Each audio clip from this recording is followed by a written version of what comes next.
আমি পেলাম কামলা। কামলাদের জন্য কামলার কাম হলো কাম করা। আমি কাম করার জন্য প্রস্তুত তাদের। ধর্মমন্ত্রীর দায়িত্ব পেলেন কুমিল্লা ৩ আসন থেকে নির্বাচিত সংসদ সদস্য ও বিএনপির ভাইস চেয়ারম্যান কাজী শাহ মোফাজ্জল হোসেন কায়কোবাদ। মুরাদনগরের ৬ বারের নির্বাচিত সংসদ সদস্য জনপ্রিয় এই নেতার মন্ত্রী হবার খবরে খুশির জোয়ার বইছে তার নিজ উপজেলায়।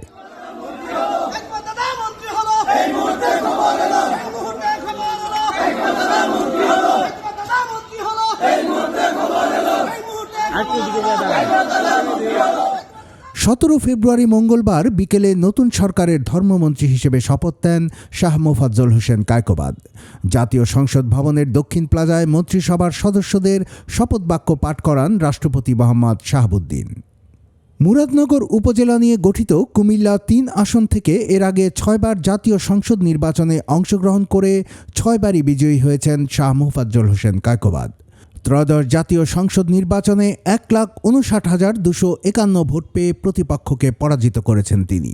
২০০২ সালে তিনি প্রথমবার ধর্ম প্রতিমন্ত্রী হিসেবে দায়িত্ব পালন করেন। কুমিল্লার কাগজ নিউজ ডেস্ক।